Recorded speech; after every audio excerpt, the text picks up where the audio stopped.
things that the Dodge division put on this car to sell cars or to have a flashy image. I mean, now this thing has been featured in, Fast and Furious movies, but back then, the whole reason for this was to go faster. The look of the Daytona is all business. It's all done for a reason.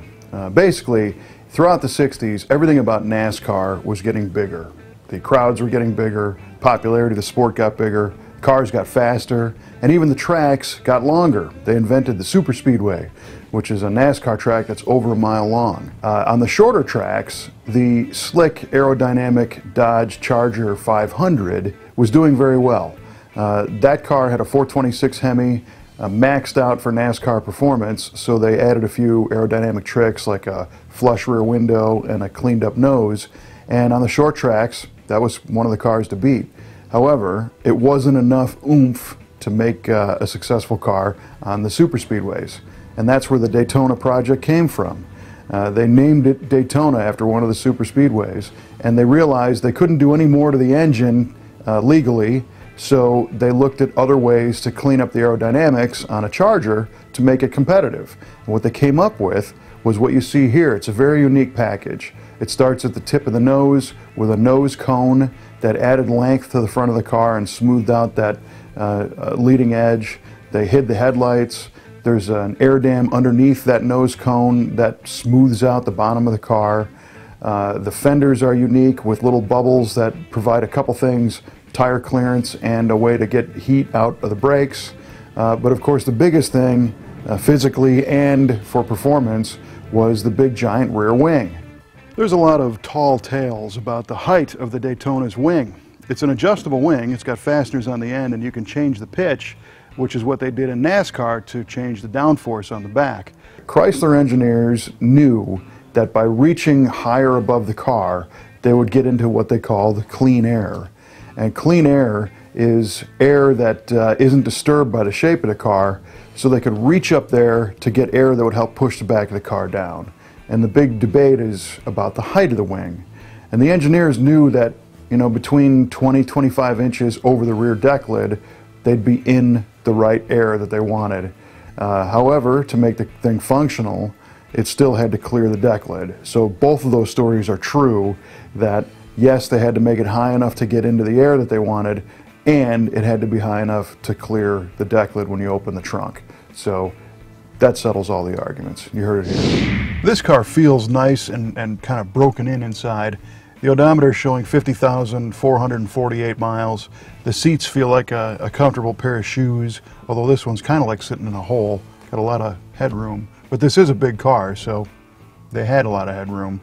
The dashboard is something you'd expect from a super speedway cruiser. 150 mile an hour speedometer, fuel gauge, temp gauge, oil pressure, and alternator gauges all lined up ready to keep you informed. It also has an 8,000 RPM tachometer and a clock in the middle of the tach. So it's a nice display. One thing that I noticed is that, whoever put 50,000 miles on this car knew it pretty well, because you cannot see the front of that nose cone.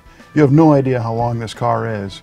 And the visibility in the back really isn't that great either. This rear window is, a little restrictive. You're not going to hit anything with the wing, but you got to be careful in parking lots next time you drive a Daytona. And these cars really did get long with that nose cone. I mean, this thing's over 226.5 inches long, so you got to be careful. You could get your Dodge Daytona built a couple different ways. This one has the 440 single 4-barrel 375 horsepower engine under the hood. Most of them came with that package. There were 294 of these built with the 440 and the automatic transmission. They made 70 of them that had the 426 Hemi. Most people think that if it's got a wing, it's a Hemi car. It's not really the case. There was 503 of these things built total, but the vast majority were 440 automatics. That 440 is, interestingly, kind of a lower compression. It's about 10-to-1, which wasn't as radical as some of the other things you would get in 1969. But it made for a nice driving car in the street. 375 horsepower at 4,600 RPM, 480 foot-pounds of torque at 3,200 RPM. It's got a torque flight automatic transmission, It's a sure grip rear differential. The gear ratios range from 323 as the factory stock option up to 410 if you wanted to order something special. Dual exhaust. And the rest of the Daytona package included basically everything the Charger 500 had. So that meant heavier duty front torsion bars, front sway bar, heavy duty brakes, heavy duty springs, rear heavy duty springs and shocks, 14 by 6 inch wheels. This one's got the Magnum wheels on it, and 14-inch tires. This one has red stripe tires on it, so it all looks the way it did when it was brand new.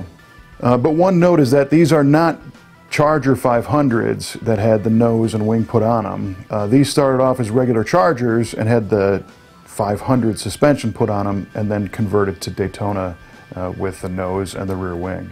They were all about going fast. That 150 mile an hour speedometer could easily be buried by that 440 4-barrel, and the 426 Hemi cars would push them even faster. They said that the street versions with the right road, you could probably hit 160, 170 miles an hour. The big question is, did it work? And the answer is absolutely. This car had a drag coefficient of 0.28. And there's a fine balance, because if that wing was too high, it became an aerodynamic drag. So they found the sweet spot. And that 0.28 drag coefficient, to put that in relative terms, most of the cars that you buy, you know, the late 90s, even the 2000s, even today, don't have that low of a drag coefficient. And without that wing and nose cone and spoilers, this thing was a brick. So it really paid off. In fact, Buddy Baker in 1970 was able to drive one of these things at NASCAR on a super speedway over 200 miles an hour. He set the speed record, the first car to go over 200 miles an hour, and that record held true all the way into the 80s. So it was definitely worth it, and it helped Chrysler and the Dodge boys reclaim a lot of the victories on the super speedways. And Richard Petty famously drove the Plymouth version to victory after victory, so it really paid off. The bummer is that NASCAR changed the rules and outlawed all this stuff, so by 1971 it was all done. But that's why it's super cool whenever you see a Daytona in person. Take some time and look at it, because everything here was done for a reason. But what worked on the speedway didn't necessarily always work on the street. That nose cone blocked off a big part of the radiator, and at low speeds these things were famous for overheating. So for the people that bought one to drive around as an everyday car, their experience wasn't that great at low speeds and idling in traffic. And there's another kind of interesting irony in NASCAR throughout 1969-70. The Ford Torino Talladega won at Daytona, and the Dodge Charger Daytona won at Talladega.